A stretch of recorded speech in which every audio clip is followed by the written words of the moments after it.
Kepada beliau kami mempersilakan. Allahumma salli ala Muhammad. Allahumma salli alaihi.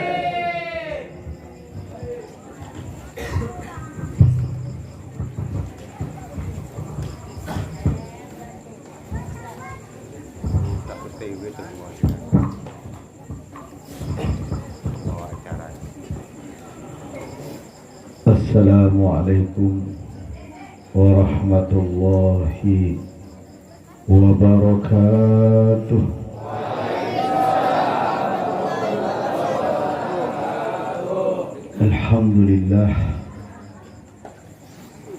Alhamdulillahi rabbil alamin wa bihi nasta'in ala umuri dunya waddin. والصلاة والسلام على أشرف الأنبياء والمرسلين سيدنا ومولانا محمد. اللهم صل على حبيبك سيدنا ومولانا محمد وعلى آله وصحبه وبارك وسلم أجمعين. أما بعد. Hadratil muhtaramin, segenap para habaib yang hadir pada kesempatan ini, alhamdulillah hadir bersama kita Pamanda Al-Habib Husin Al-Habsi, Al-Habib Abdul Badawi bin Abdul Qadir Al-Habsi, dan segenap para alim, kiai Istanbul, Kiai Asad, dan segenap para sesepuh Kusrohim, Majlis Ar-Rahim. Mudah-mudahan kita semua malam ini dapat berkah yang istimewa. Kumpulnya kita berlanjut nanti di akhirat, berkumpul yang lebih mulia lagi, yaitu bersama Rasulullah. Segenap para pecinta Rasulullah, ikhwani wa akhwati rahimakumullah, wabil khusus paguyuban Pasundan, Jawa Barat dan Banten. Mudah-mudahan semuanya selalu berkah. Alhamdulillah, malam ini kita dikumpulkan oleh Allah dalam keadaan sehat walafiat, meskipun di tengah pandemi, tapi tanpa mengurangi semangat kita. Kita tetap melaksanakan, hanya saja mungkin tidak seperti biasanya, yang harusnya kita rame-rame, banyak orang, mengundang orang, tapi pada saat ini alhamdulillah, insya Allah ini pun akan sampai kepada Allah dan Rasulnya, insya Allah. Maka kita bersyukur, alhamdulillah, malam ini kita dikumpulkan oleh Allah dalam keadaan sehat walafiat, dan moga-moga kita panjang umur dalam taat kepada Allah. Karena kalau kita hidup ini, tentunya kita punya tujuan, bukan asal hidup. Sebagaimana Allah sampaikan ketika Allah menciptakan kita, wa ma khalaqtul jinna wal insa illa liya'budun, kata Allah. Tidaklah kuciptakan jin dan manusia kecuali untuk beribadah kepada aku. Nah, ibadahnya kita ini beda-beda, karena kita berbeda-beda kemampuan. Ada yang cerdas, ada yang kurang cerdas, ada yang kuat, ada yang kurang kuat. Tapi insya Allah nanti tempat kita di akhirat itu tidak akan pernah ketukar, dan tidak mungkin Allah itu memfasilitasi kita dengan sesuatu yang kurang. Semuanya sama insya Allah. Habaib, ulama, tokoh, semuanya pada tempatnya masing-masing. Tapi nanti di akhirat akan menempati tempat yang sama, yaitu surga Firdaus insyaallah bersama baginda Rasulullah sallallahu alaihi wasallam. Maka kita jangan sedih ketika kita beribadah.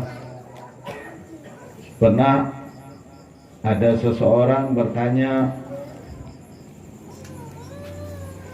"Ya Rasulullah, saya ini adalah seseorang, mungkin pada saat itu kalau kita anggap sekarang mungkin dia tentara, atau dia seorang polisi, atau dia seorang pegawai negeri yang kebetulan tugasnya itu adalah jarang terlihat di masjid, jarang terlihat di majelis karena sibuk melayani masyarakatnya, menjaga keamanan, menanggulangi bencana dan lain sebagainya." Maka ketika dia menyampaikan, Rasulullah menjawab, "Janganlah kau sedih," kata Rasulullah. "Kau tahu nanti di hari kiamat ada mata yang diharamkan oleh Allah tersentuh api neraka jahanam."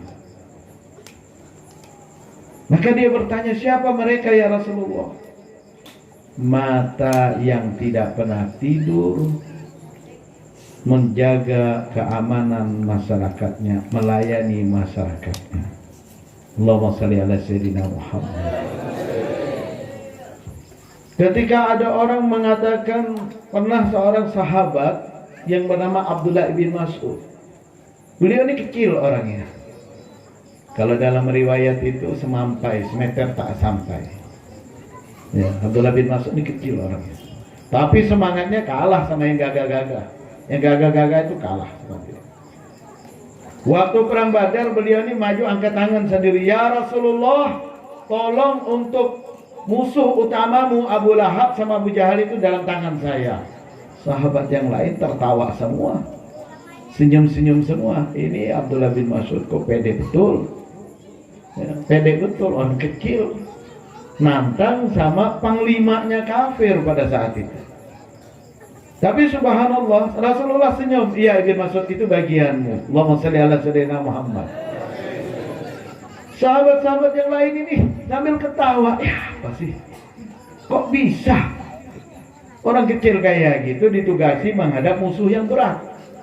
Oh subhanallah, begitu berkecamuk perang, subhanallah, Ibn Mas'ud ini tidak kelihatan, kecil di tengah pasukan. Subhanallah, pas di depan beliau, yang namanya Abu Lahab itu terjatuh dari kudanya, tertelentang pas di depan Ibn Mas'ud. Kemudian Ibn Mas'ud langsung menusukkan pedang tepat di hidungnya. Allahumma shalli ala sayyidina Muhammad. Artinya Rasulullah sallallahu alaihi wasallam dan Allah ini sudah adil membagi tugasnya kita semuanya. Tidak menjadikan kita ini, mohon maaf, kita bingung, ya.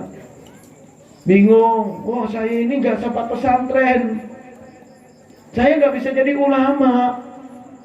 Nah yang repot itu yang bingung kalau kita memaksakan diri. Ini yang bingung, bukan ulama tapi ngaku ulama. Lah ini yang bikin bingung. Allahumma shalli ala sayyidina Muhammad. Kata kitab di dalam kitab Busyra Karim, saya pernah membaca, "Sayati zamanun ala ummati tazayyu bi zayyil ulama wa laysa bil ulama." Nanti kata Rasulullah akan datang satu masa yang mana mereka itu berpakaian bagaikan ulama, tapi mereka bukan ulama. Sudah berpakaian celakanya, mereka berfatwa bagaikan seorang ulama. Nah, berfatwa dengan bukan daripada hasil agama, tapi dari hasil jiwanya, dari hasil nafsunya. Maka sesatlah dia, dolun wa adolun. Na'udzubillah, sudah sesat dan menyesatkan. Mudah-mudahan kita diampuni oleh Allah Subhanahu wa ta'ala. Ya kita bersyukur apapun kondisi kita, apapun status kita, yang penting kita niatkan berjuang untuk Allah, berjuang demi Rasulullah. Karena ibadahnya kita pun gak bisa.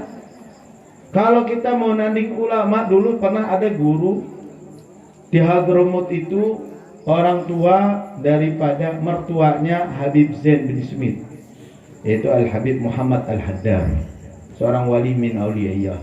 Kalau beliau ini bulan puasa biasanya ke Madinah, beliau mendatangi murid tercintanya, kebetulan menantu beliau sendiri yaitu Habib Zain bin Smith. Subhanallah, beliau ini kalau bulan Ramadan senangnya itikaf di Masjid Nabawi. Nah, santri yang diajak, wah senang, diajak guru, wali lagi, Masya Allah. Tapi begitu sudah selesai, keesokan hari mau diajak lagi nunjuk temannya, Habib kalau bisa yang itu aja dibawa lagi. Keesokan harinya gantian lagi, yang sana aja yang bawa. Terus ada yang penasaran, kenapa kok nggak mau ikut sama Habib? Waduh, gak mampu saya. Kenapa gak mampu? Habib ini semalam suntuk, habis sholat tarawih, beliau sholat 2 rakaat, selesai baca Al-Quran 4-5 lembar, bahkan sampai 1 juz, berdiri lagi sholat, ayo sholat di belakangnya. Terus semalam suntuk. Allahumma shalli ala sayyidina Muhammad. Lah beliau itu dengan senang hati. Yang muda-muda ini subhanallah gemetar, kapan selesainya?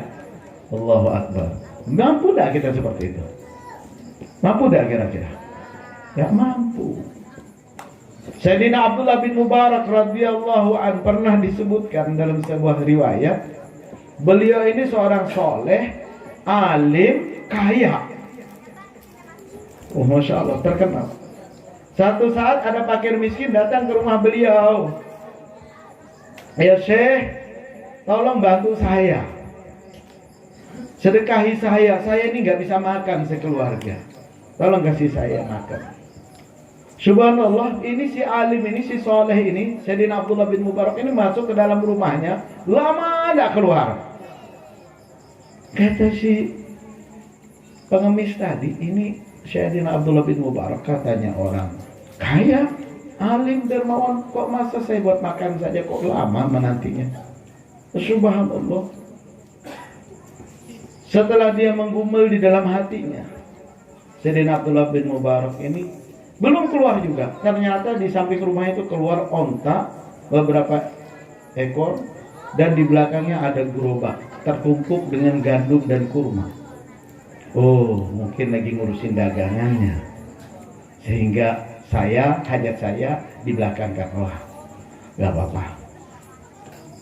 Ternyata tidak berapa lama di belakang itu Sayyidina Abdullah bin Mubarak keluar mengatakan, wahai saudaraku, kau bawalah onta dan tumpukan gandum dan kurma ini ke rumahmu.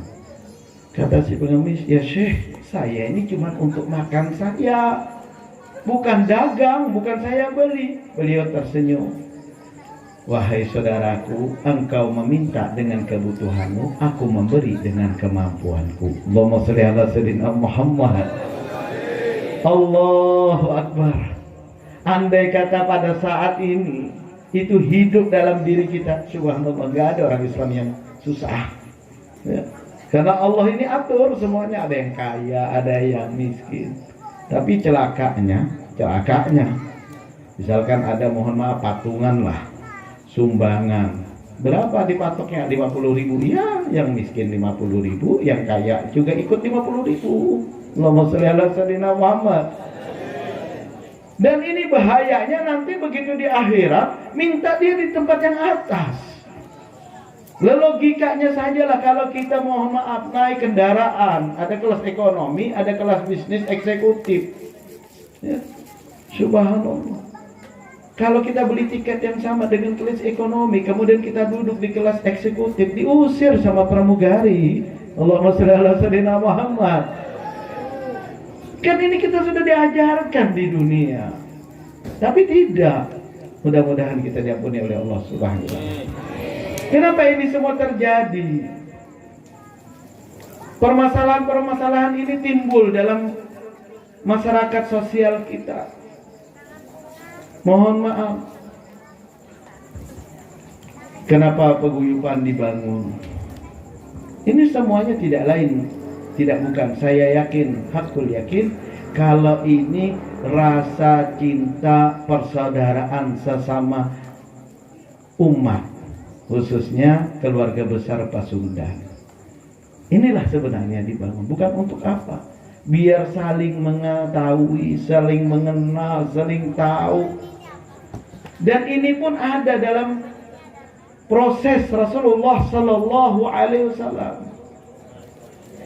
Ketika Rasulullah Sallallahu Alaihi Wasallam meninggalkan kota Mekah, hijrah ke kota Madinah, sayup-sayup terdengar begitu kelihatan bayangan Rasulullah Sallallahu Alaihi Wasallam. Orang Madinah teriak, "Hadza Rasulullah, hadza Rasulullah." Langsung perempuan-perempuan bangun, laki semuanya menepuk yang namanya rebana. Qalal badru alaina, gegap gempita. Seluruh Madinah menggetarkan jiwa.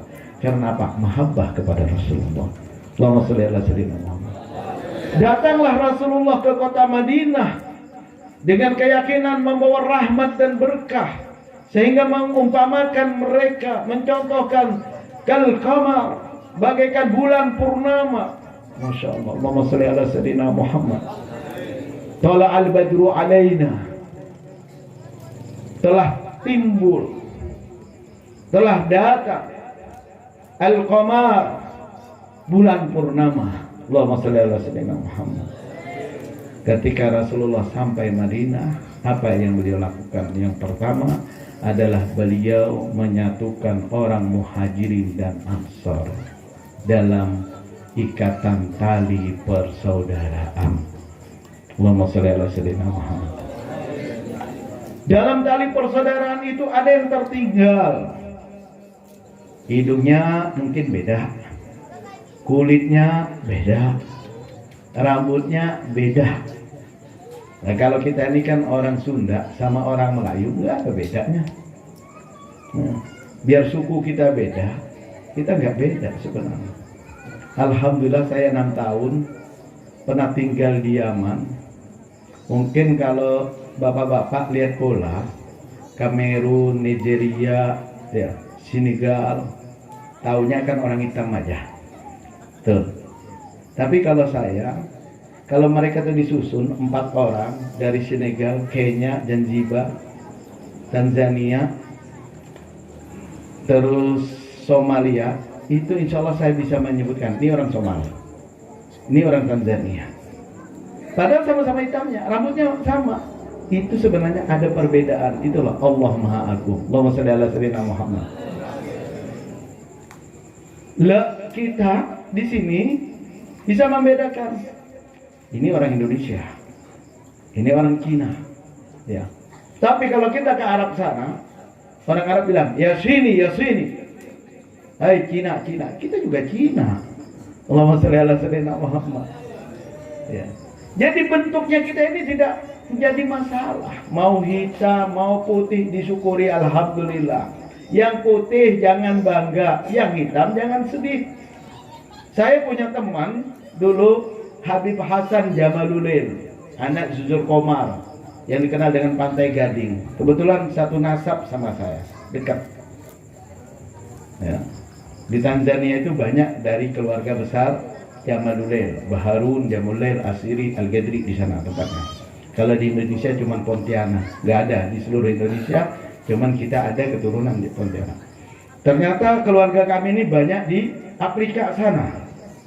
Nah, subhanallah, saya sempat menyimpan, ya Allah, inilah tanda kebesaran Allah. Dia bilang, Abdurrahman, kamu habis kuliah ini pulang ke Indonesia? Iya, insya Allah. Kalau saya tidak mau pulang. Lu kenapa? Saya nggak mau.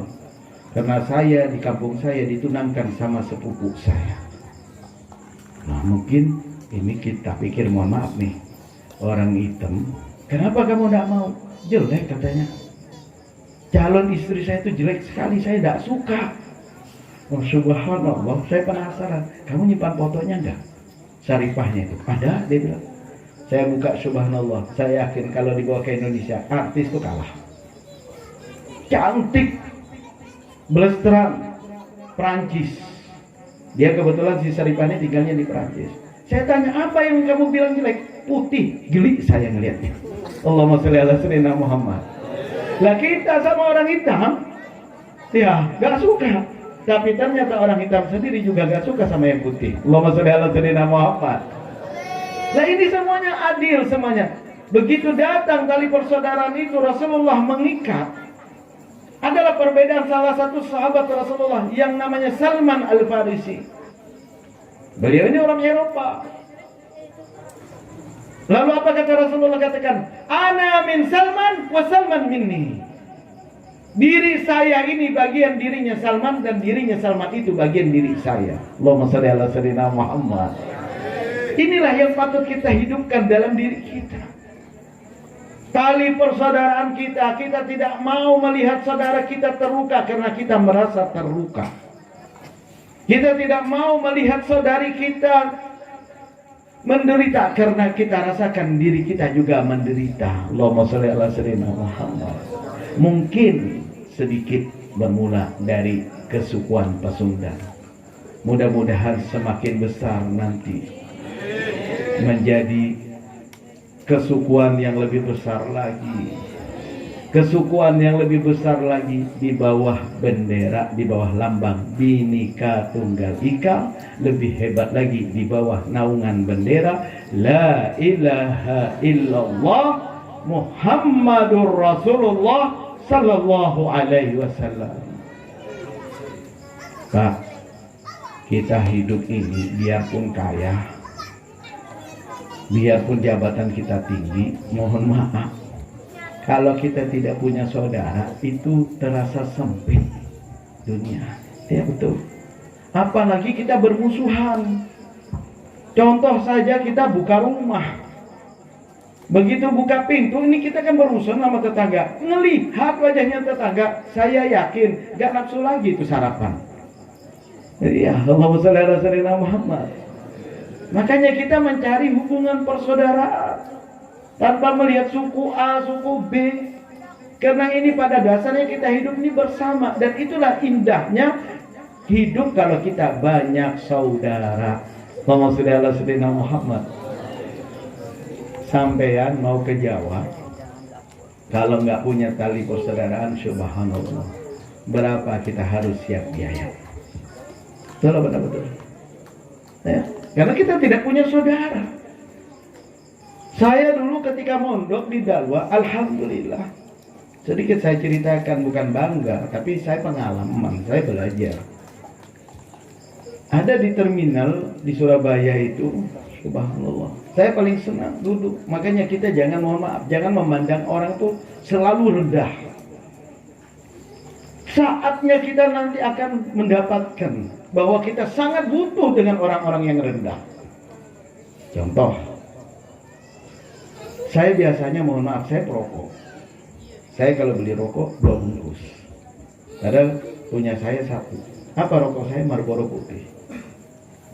Yang satunya biasa, rokok pasaran, gurang garam filter. Ya, di mana-mana pasti orang suka. Subhanallah, begitu saya isap adalah pengamen, adalah tukang semir. Saya kasih rokok 2 batang. Wah, masya Allah, itu sudah kita dianggap Tuhannya sudah. Masya Allah. Wah, terima kasih, subhanallah. Terus saya kalau naik bis nggak langsung naik. Kalau saya sempatkan duduk dulu, cerita dulu sama Asonga. Subhanallah, begitu saya menikah, berapa tahun kemudian saya menikah, subhanallah, saya pindah dari tempat istri dari Madura. Kebetulan saya waktu itu anak 1, Ahmad, mau pindah dari Madura, mau pulang ke Kalimantan. Kardus yang dibawa besar-besar. Subhanallah, kardus yang dibawa besar-besar. Kalau kita ngupah orang, berapa uang itu? Subhanallah, begitu kelihatan mereka, loh, Ustadz mau kemana? Mau pulang? Udah, kami bantu. Subhanallah, bis kota kita charter. Subhanallah, sampai ke Tanjung Perak. Mereka yang angkatkan dari terminal sampai ke pelabuhan Perak. Allahumma sholli ala sayyidina Muhammad. Di situ saya rasakan, ya Allah, ternyata hidup ini nikmat ketika kita banyak saudara. Dan jangan pernah melihat keburukan orang. Saya selalu ceritakan sama, mohon maaf, ya walaupun tidak saya umumkan, mungkin yang lain sudah tahu. Saudara kembar saya yang paling ganteng, ya Gus, kalau sampean dikasih terasi, mau gak? Dia buat apa lebih makan terasi? Udah, cari yang lain aja lah. Cabai, waduh, apalagi cabai. Garam, waduh, nggak mau saya. Kenapa? Semua itu tidak enak. Coba kumpulkan jadi satu, apa yang terjadi? Sambal, subhanallah, nggak ada sambal, Pak Mahmud ngomel. Allahumma sholli ala Muhammad. Ini falsafah kita itu. Jangan kita melihat, wah ini apa, ini apa, ini apa. Tapi kumpulkan menjadi sebuah kekuatan. Itulah yang diajarkan oleh Nabi kita, Nabi Muhammad. Dari mana? Sudut pandangnya dulu. Malam ini saya ingin sedikit bercerita bagaimana kalau kita salah dalam memandang. Contoh, ketika Allah mengatakan bahwasanya Allah akan menciptakan seorang khalifah di muka bumi, ketika Allah awal menciptakan Nabi Adam alaihissalam. Subhanallah, banyak protes yang datang.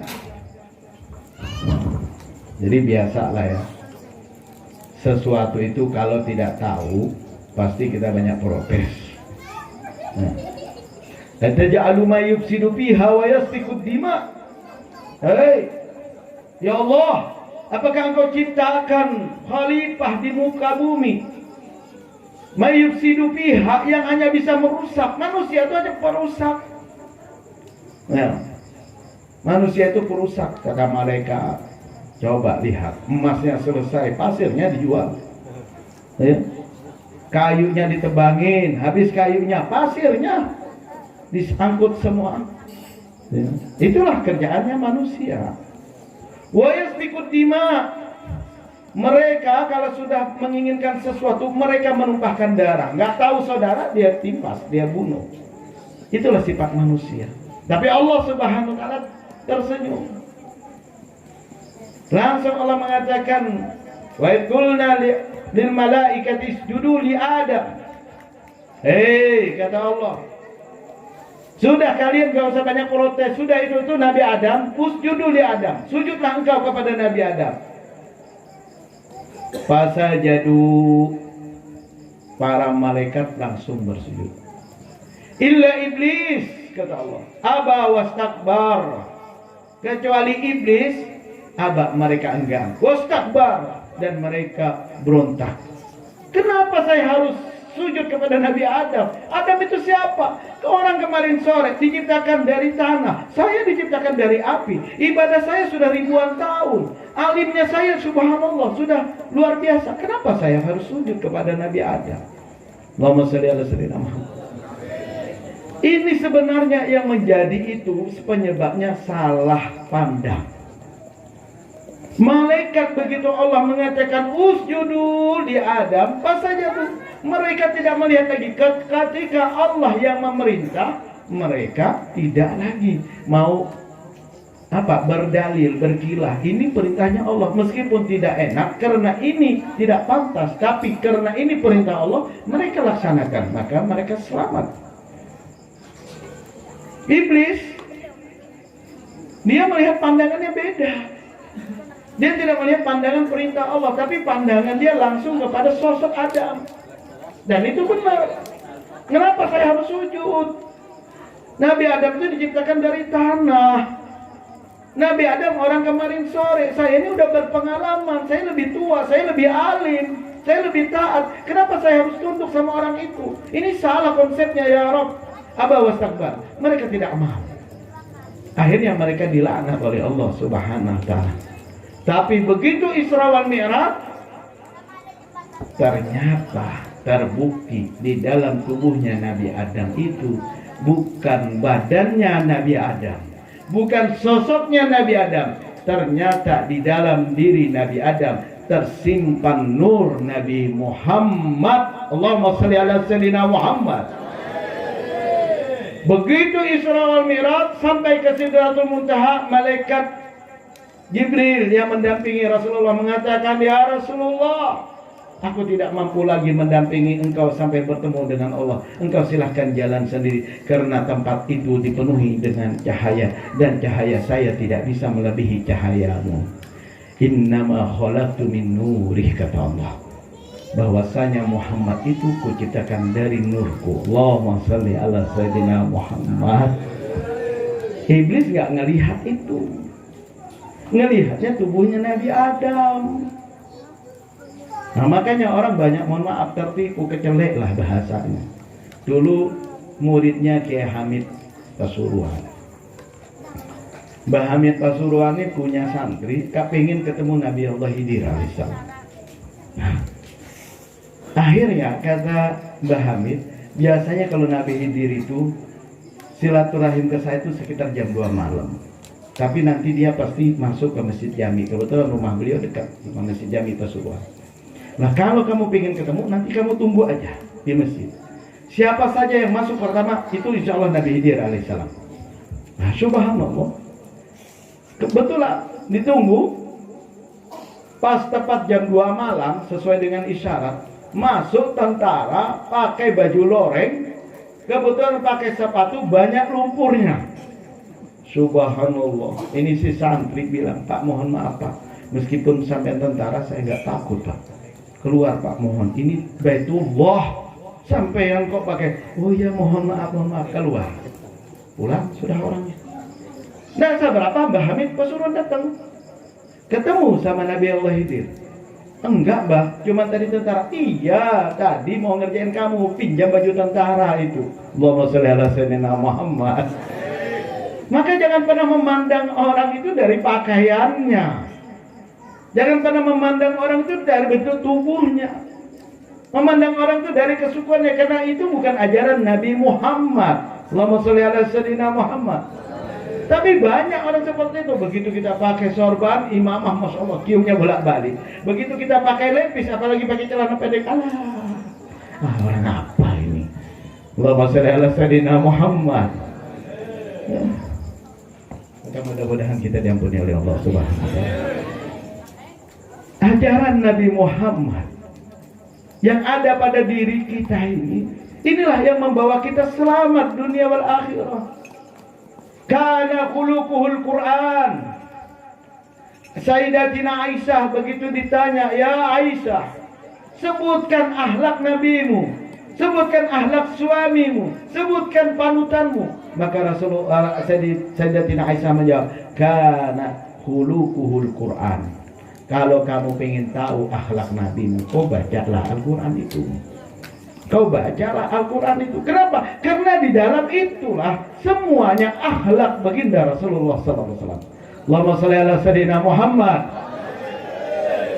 Nah, kita mohon maaf Pak, ada orang gila, kemudian mencaci maki kita. Orang gila ngejek kita. Kira-kira apa yang kita lakukan? Apa yang kita lakukan?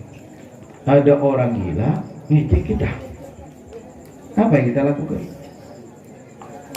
Kita balas ejek. Kenapa? Biar enggak sama-sama gila. Itu dalam Al-Quran, "Idza khatabakal jahilu qalu salama." Orang-orang yang beriman, kata Allah, orang-orang yang berakal sehat, kalau ada orang yang nggak beres, menyalahkan kamu, ngejek kamu, membenci kamu, udah kamu diamin saja lah. Ngapain kamu urusin biar nggak bertambah orang yang nggak beres? Allahumma sholli ala sayyidina Muhammad. Kecuali misalkan, mohon maaf, yang menyalahkan kita itu ulama, masyayikh, alim, wali min awliyaillah, memanggil kita, fulan, kamu salah. Nah, itu kita perlu dengarkan. Tapi kalau kita udah tahu orang ini nggak beres, kerjanya nggak bagus, kemudian dia mengejek kita, mencaci maki kita, sudah kita diamkan. Takutnya mohon maaf, kita malah berantem, orang lihat ini kenapa nih kok ustadznya berantem sama orang gila. Allahumma sholli ala sayyidina Muhammad. Dan ini banyak dalam kehidupan kita. Inti peringatan Maulid yang kita laksanakan di malam ini insya Allah akan mengantarkan kita lebih cinta kepada Rasulullah. Orang kalau cinta sama Rasulullah itu hidupnya nikmat. Ya, jangankan cinta manusia. Mohon maaf, ini saudara saya yang paling belakang. Mohon maaf, yang di belakang ini, di depan yang baju coklat, nah yang baju hitam. Mohon maaf, maju sebentar saja. Ya, alhamdulillah. Sini sebentar. Insya Allah ini karena cintanya kepada Rasulullah, insya Allah. Silahkan duduk di depan. Mohon maaf, boleh Habib pinjam kopiahnya. Ini tahu, ini lambang apa ini? Lambang apa ini? Ini sandal. Kenapa sandal ini? Sampai ditaruh di kepala, taruh di rida. Karena ini sandal yang pernah menduduki seluruh penduduk dunia. Allahumma sholli ala sayyidina Muhammad. Kapan? Ketika dia lengket di kaki yang mulia baginda Rasulullah sallallahu alaihi wasallam. Naik sampai menghadap Allah ke Sidratul Muntaha, berhadapan dengan Allah. Sebagai saksi malaikat Jibril saja minggir, tapi sandal ini karena lengket dengan tubuhnya Rasulullah sampai ke hadapan Allah Subhanahu wa taala. Allahumma shalli ala sayyidina Muhammad. Bagaimana kalau hati kita lengket dengan Rasulullah? Allahumma shalli ala sayyidina Muhammad. Inilah kenikmatan hidup kita. Terompah saja, sandal saja, sampai bahkan dulu Sayyidina Musa, Nabi Musa begitu kepingin bertemu dengan Allah, belum sampai ke Sidratul Muntaha, Pak, masih di muka bumi, di Bukit Tursina. Ketika dia pakai sandal, Allah langsung ingatkan, ikhla'na alaika ya Musa, fa'innaka bil muqaddasi tuwa. Musa, sandalmu itu lepas, karena engkau sekarang berada di bukit yang disucikan. Allahumma sholli ala sayyidina Muhammad. Tapi begitu sandalnya Nabi, bukan saja di Bukit Tursina, sampai ke Sidratul Muntaha, tidak diprotes oleh Allah Subhanahu wa ta'ala, sampai berhadapan dengan Allah. Inilah karena apa? Mulianya berkat Nabi Muhammad. Allahumma sholli ala sayyidina Muhammad. Ya Allah, ya Rasulullah, mudah-mudahan kita semua menyatu dengan Habibuna Muhammad. Mahabbah kita penuh kepada Nabi Muhammad. Orang-orang yang soleh, subhanallah. Ada seorang alim, ya, terkenal kesolehannya, dan alhamdulillah saya sempat berjabat tangan, mencium tangan beliau. Beliau ini tinggal di satu kampung namanya Hudaidah, perbatasan antara Yaman dengan Saudi Arabia. Satu saat beliau ini sakit, diperiksa oleh dokter. Dokternya begitu meriksa, kaget, lalu memanggil dokter spesialis lainnya, sampai didatangkan dari Dubai, karena banyak dokter-dokter ahli di sana. Membuktikan ini apa ronsen yang salah, CT scan yang salah, scannernya salah. Apa yang terjadi? Karena dokter-dokter itu tidak melihat jantung manusia ini. Subhanallah, di scanner itu nggak ada jantungnya. Lalu tanya, Syekh, ini mana jantungnya? Saya ketika ziarah ke Madinah, saya sempat bilang kepada Rasulullah, ya Rasulullah, bi abi wa ummi, dengan kehormatan, kemuliaan ayah dan bundaku, sebagai rasa cintaku, jangankan badanku, jantungku aku berikan kepadamu. Maka mulai saat itu saya tidak pernah lagi mendengarkan detak jantungku, karena jantungku telah kuberikan kepada Rasulullah. Allahumma shalli ala sayyidina Muhammad. Ya Allah, apakah kita, apapun yang kita keluarkan, semuanya kembali kepada kita, insya Allah. Jangan pernah kita berpikir, orang-orang tua dulu hidupnya Masya Allah, ya, kita ingat orang-orang tua kita dahulu, subhanallah, alimnya gak seberapa alim, belajarnya kadang cuman alitan itu, ya, baca Al-Quran Salawat, baca Al-Quran, salawat. Tapi begitu datang Maulid, subhanallah, 6 bulan mereka udah nabung loh, Masya Allah. Apalagi masyarakat orang Madura. Orang Madura biasanya identik pakai dodol ya. Nah, dodol ini butuh bahan bakunya kelapa. Nah, kelapa ini kalau sudah masuk bulan Maulid, dari bulan apa itu? Sebelum Maulid itu, dari bulan Zulhijjah sudah diharamkan menyentuh pohon kelapa. Meskipun cucunya, anaknya kepingin, enggak dikasihkan. Buat persiapan Maulid, nah, Allahumma sholli ala Muhammad, biar nanti tua. Nah, subhanallah. Bikin jajanan seharian ngaduk itu tidak mudah. Ya. Uang mereka juga tidak banyak. Tapi mereka untuk apa? Memuliakan baginda Rasulullah Sallallahu Alaihi Wasallam. Apa yang terjadi? Banyak subhanallah orang tua kita dulu, mohon maaf, sebelum meninggal sakit-sakitan sudah kumpulkan mana anakku, mana menantuku, mana cucuku. Ikhlaskan, saya sudah mau pulang. Udah ngerti kalau dia mau berpulang ke rahmatullah. Nah, kalau kita sekarang mohon maaf, ya, biar alim terkadang pulangnya ndak janjian kayak mati lampu, mati. Minum kopi, mati. Ya, ke jalan sedikit, mati. Ya, saya teringat guru sepumpul karena beliau itu suka guyon. Orang Bahari, orang dulu mati berkeramat, artinya punya karomah. Orang sekarang alim mati berkeremik. Apa? Cacingan, ulatan. Naudzubillah. Mudah-mudahan kita diampuni oleh Allah Subhanahu wa taala. Mudah-mudahan kita diampuni oleh Allah. Kenapa?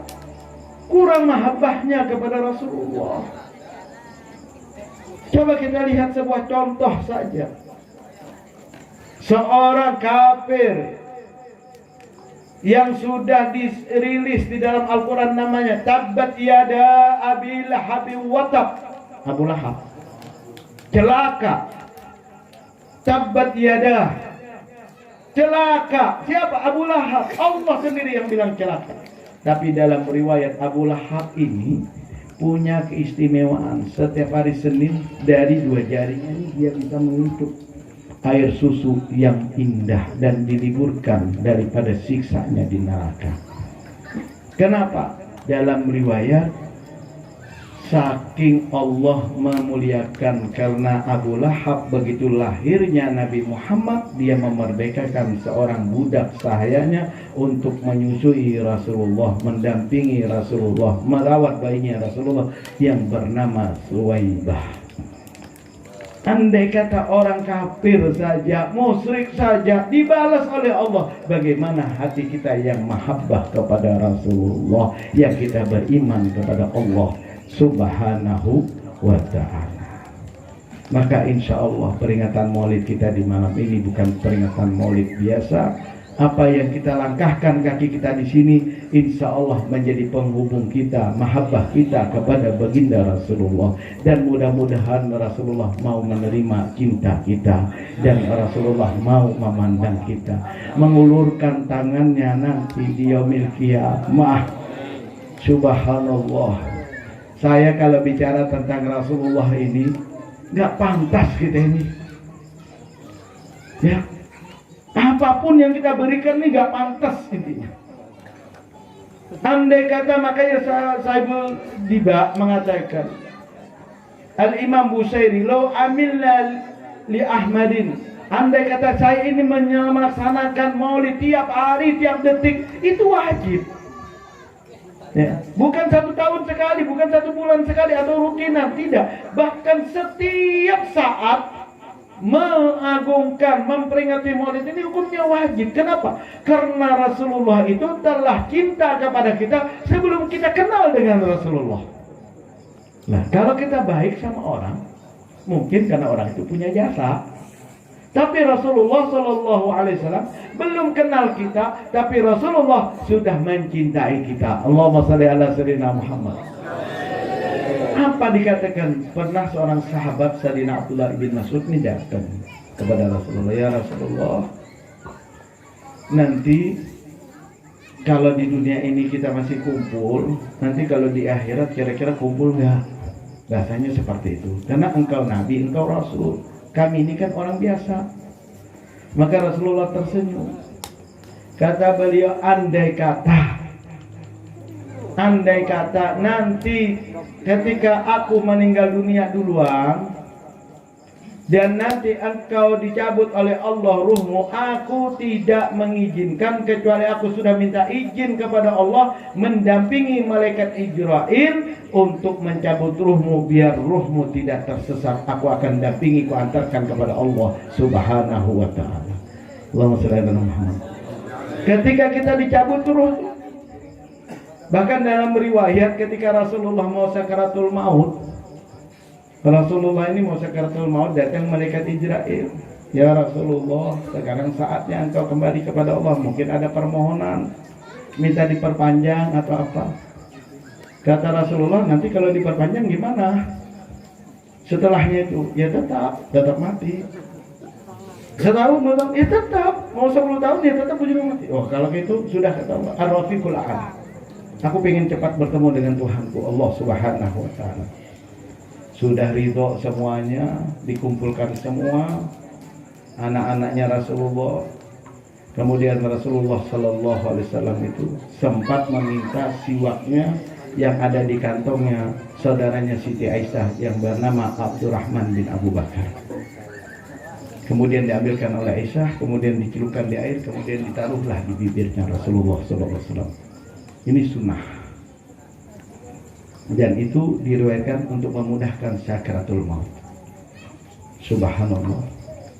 Rasulullah begitu memejamkan mata, sudah proses sakaratul maut, Rasulullah ini sempat diam sejenak. Dan rupanya malaikat Jibril itu menahan. Ternyata ada percakapan di antara mereka. Rasulullah tanya, ya malaikat Jibril, ini kira-kira proses sakaratul maut ini nggak ada yang lebih ringan dari ini, dia lebih nyaman, lebih nikmat. Kata malaikat Jibril, ya Rasulullah, demi Allah, ini apa nih, paket khusus, bahasanya paket khusus ya. Nggak ada yang lebih nikmat daripada engkau ini ya Rasulullah. Kemudian Rasulullah mengatakan, Masya Allah, kalau ini yang paling nikmat, terus gimana yang paling sulit? Maka malaikat Jibril mengatakan, ya Rasulullah, karena engkau bertanya, aku beritahu. Orang yang sulit sakaratul maut itu bagaikan pohon yang berduri, kemudian dililitkan dengan kain, kemudian ditarik sekaligus. Alhamdulillah. Mudah-mudahan Allah mahawin nabi sakaratul maut. Ya Allah, mudah-mudahan kita diringankan di saat sakaratul maut.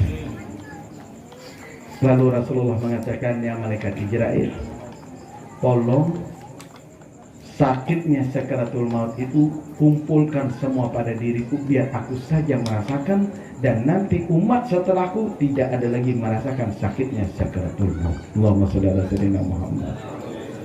Kira-kira kita bisa balas apa nih? Hah? Bisa balas? Gak ada.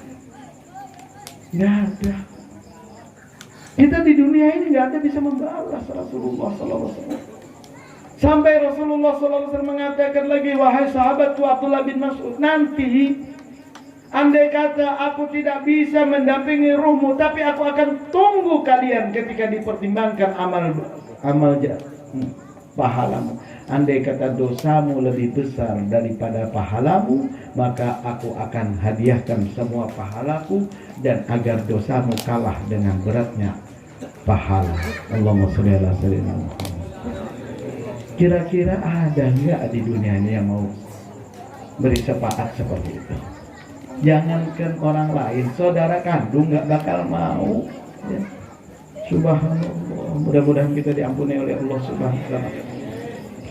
Andai kata itu pun tidak terjadi, maka aku bersumpah tidak akan melangkah kakiku ke dalam surga kecuali sudah kupastikan tidak ada lagi umatku yang tertinggal di luar surga, kecuali mereka sudah masuk semuanya, baru aku masuk ke dalam surga. Allahumma salli ala habibika sayyidina Muhammad. Ya Allah, indah sekali. Dan Rasulullah SAW itu benar. Ketika beliau mengatakan kullu ummati dakhalal jannah illa man abaha. Setiap umatku pasti akan masuk surga kecuali memang yang enggak mau. Apa sebenarnya yang menjadi alasan Rasulullah ketika Rasulullah mengatakan dengan yakinnya? Karena setiap nabi dan rasul itu mempunyai doa pemungkas, yang mana apabila dia berdoa pasti diijabah oleh Allah. Semua nabi sudah terpakai, sudah habis pulsanya. Nabi Ibrahim begitu sakit hati berdoa. Begitu Nabi Musa, begitu kurang ajarnya Firaun berdoa. Wah, Firaun mati di tengah lautan. Nabi Nuh datangkan bah. Semuanya pernah berdoa kepada Allah SWT. Tapi Nabi Muhammad, begitu Nabi Muhammad dilempari batu oleh orang-orang Taif ketika beliau hijrah ke Taif. Malaikat-malaikat yang menyaksikan pada saat itu mengatakan, ya Muhammad, angkatlah kedua telapak tanganmu, mintalah izin kepada Allah agar gunung ini kami tumpahkan kepada mereka yang menyakiti kamu. Maka Rasulullah mengatakan, Allahumma hdi qaumi fa innahum la ya'lamun. Ya Allah, jangan kau siksa mereka, jangan kau celakakan mereka, tapi berikanlah hidayah kepada mereka. Mereka berbuat seperti ini karena mereka tidak mengerti kepadaku. Ini adalah sifat rahmatnya.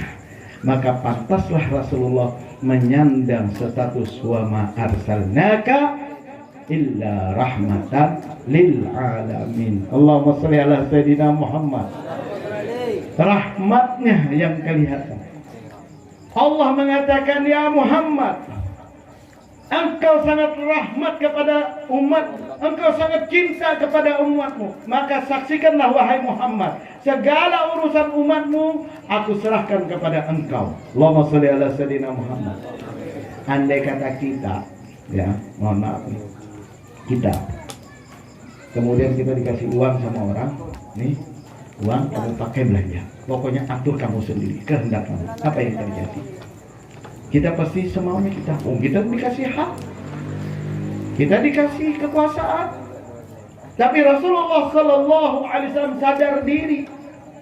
Ya Rabb, engkau telah berikan kekuasaan kepada aku untuk mengatur urusan umatku, tapi ini semua aku serahkan lagi kepada engkau. Li'annaka arhamur rahimin.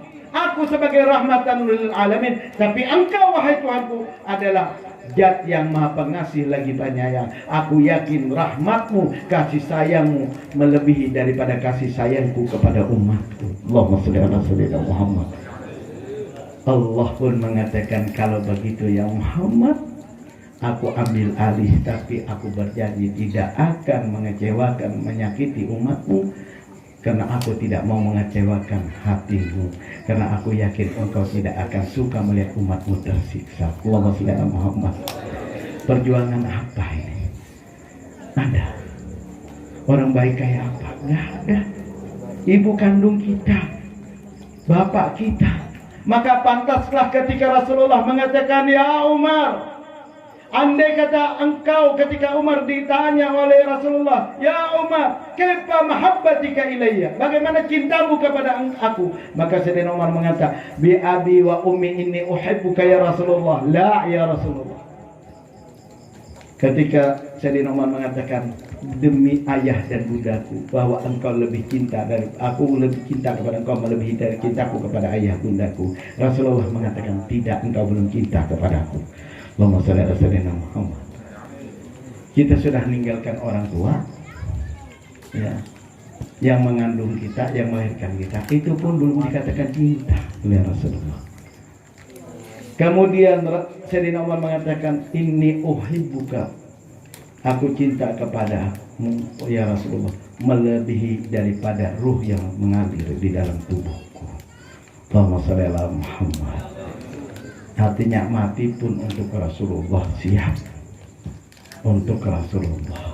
Allahumma shalli ala Muhammad. Apalagi cuma materi, apalagi cuma jabatan, apalagi cuma harta, apalagi cuma kedudukan. Kalau untuk panggilan Nabi Muhammad, segeralah kita datang dan bahagia kita. Insya Allah Rasulullah juga bahagia kepada kita, karena kita sudah terhutang jasa yang sangat besar yang kita tidak mampu lagi membalasnya. Allahumma sholli ala sayyidina Muhammad. Dalam mahabbah kepada Rasulullah kita pun harus tahu kapan kita mahabbah kepada Rasulullah. Terkadang ketika Rasulullah dihina kita tidak marah.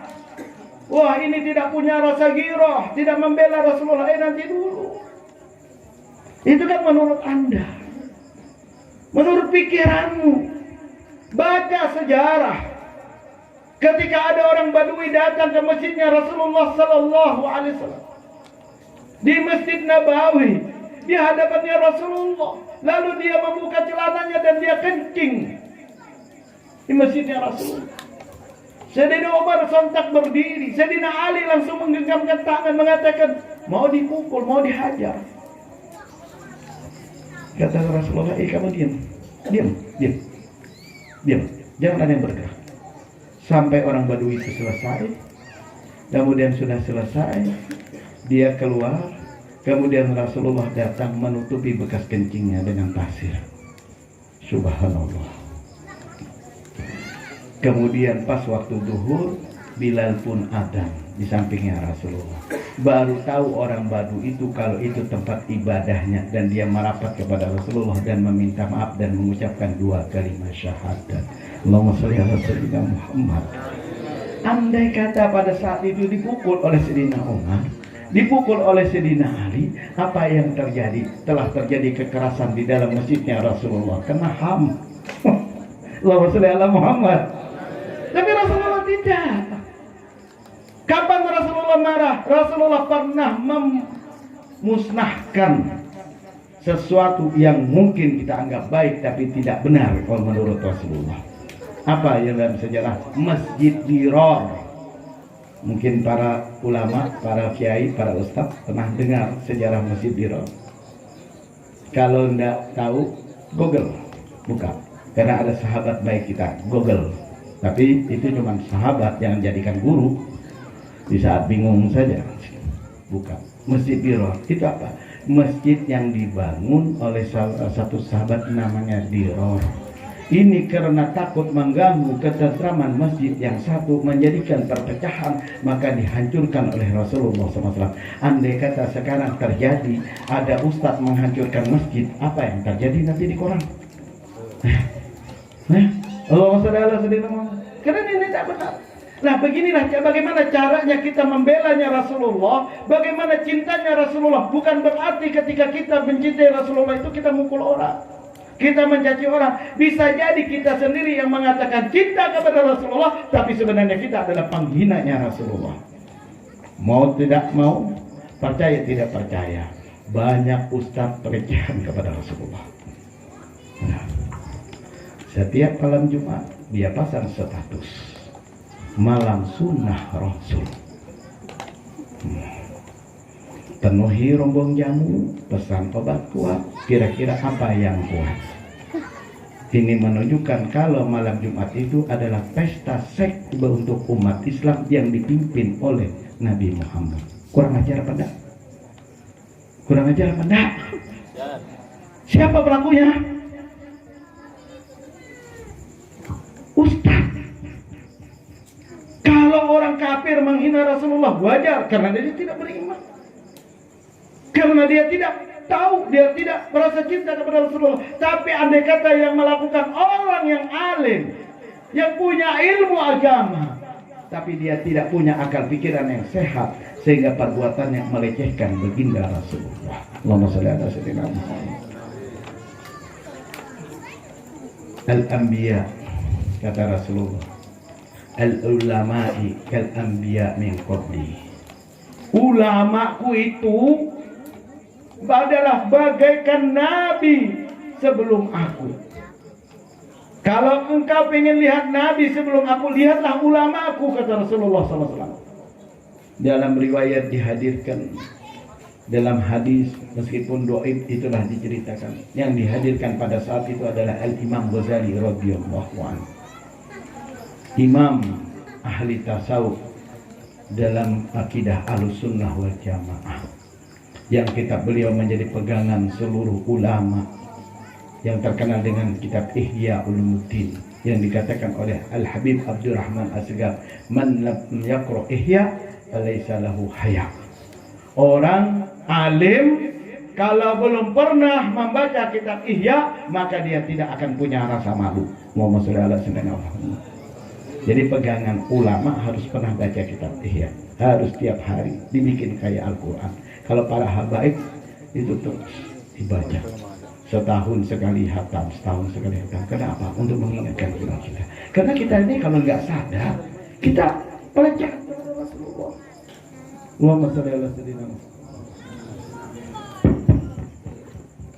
Ulama, Rasulullah sudah menjamin, al-ulama'i kal anbiya min qabli. Ulamaku itu, kata Rasulullah, bagaikan nabi sebelum aku.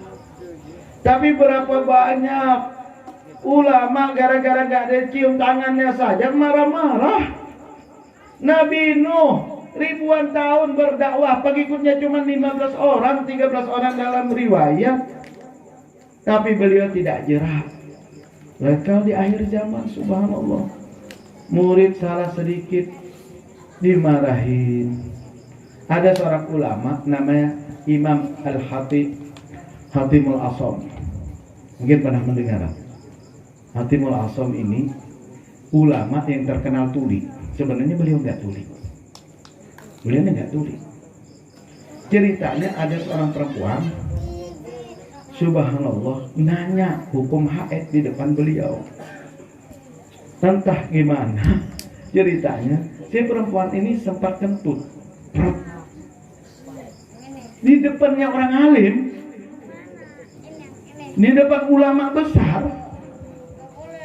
Lalu apa yang beliau lakukan oleh Imam Hatim ini? Mengatakan, wahai perempuan, wahai wanita, kamu teriakan apa yang kamu tanyakan? Saya ini nggak dengar. Akhirnya si perempuan yang di depan yang kentut tadi, alhamdulillah, ternyata Imam Hatim ini tuli. Jadi kentutnya saya nggak kedengaran. Allahumma shalli ala sayyidina Muhammad. Subhanallah, ulama itu. Itu contohnya ulama. Subhanallah, Allahumma shalli ala sayyidina Muhammad. Menjaga perasaan. Dan ini semua Pak, akhlaknya Nabi. Akhlaknya baginda Rasulullah sallallahu alaihi wasallam. Ada seorang budak menangis di pasar. Lalu ditanya oleh Rasulullah, "Hai budak, kenapa engkau menangis?" "Aku ini diutus oleh tuanku untuk belanja. Tapi uang yang kupakai ini habis, hilang, tercecer tadi di tengah jalan. Aku takut kalau pulang nanti aku tidak belanja, aku dimarahi oleh tuanku." Maka Rasulullah nanya, "Berapa uang yang hilang?" "Sekian ya Rasulullah." "Oh ini, kau masuk ke pasar belanja kebutuhanmu, belanja." Sudah selesai belanja, nemui lagi Rasulullah, dia nangis lagi. "Loh, kenapa kau menangis? Itu kan sudah belanja." "Iya ya Rasulullah, tadi kan saya dikasih jam dari pagi sampai siang ini saya nggak berani pulang, takut saya dikira kemana-mana sama Tuhan saya." "Terus bagaimana?"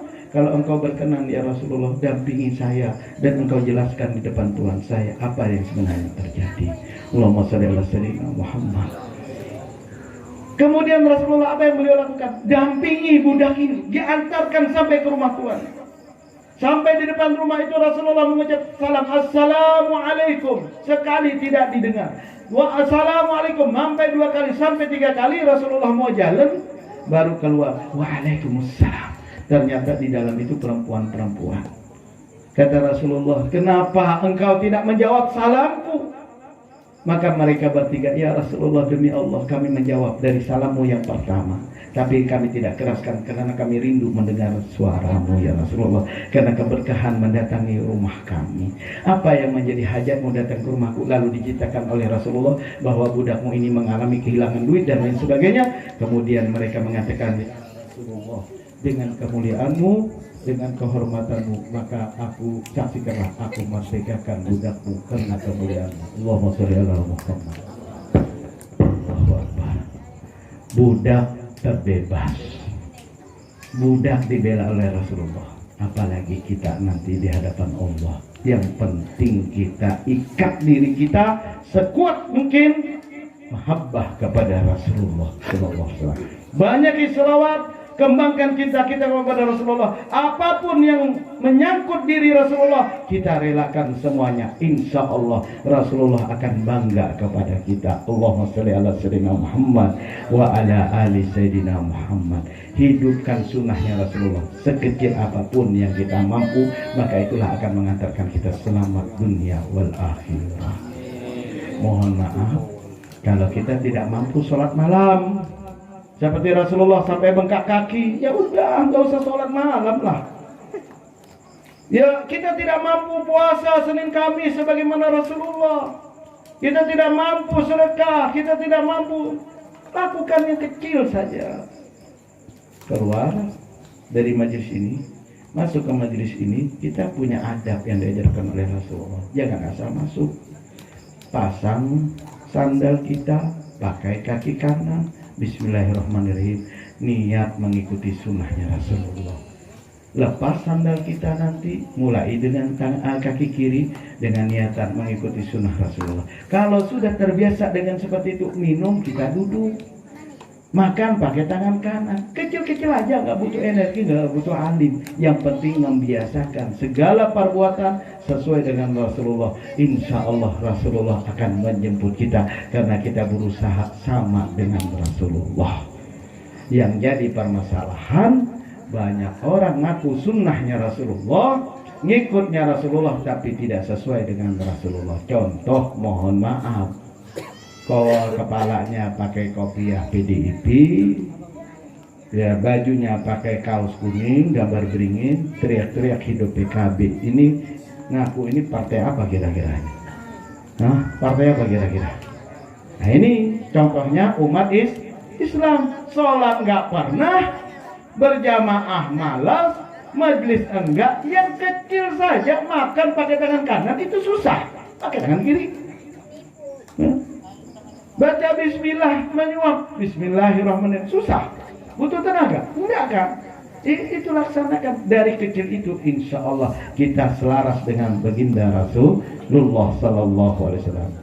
Mungkin inilah yang dapat saya sampaikan pada kesempatan ini. Mudah-mudahan kita semakin mahabbah kepada Rasulullah, semakin dekat dengan Rasulullah, dan kita berusaha sekemampuan kita untuk mengikuti sunnah Rasulullah. Insya Allah Rasulullah tidak menyanyiakan mahabbah kita, dan Allah akan menjadi saksi kita yaumil qiyamah. Amin ya rabbal alamin. Hadani Allah wa iyyakum ila siratal mustaqim.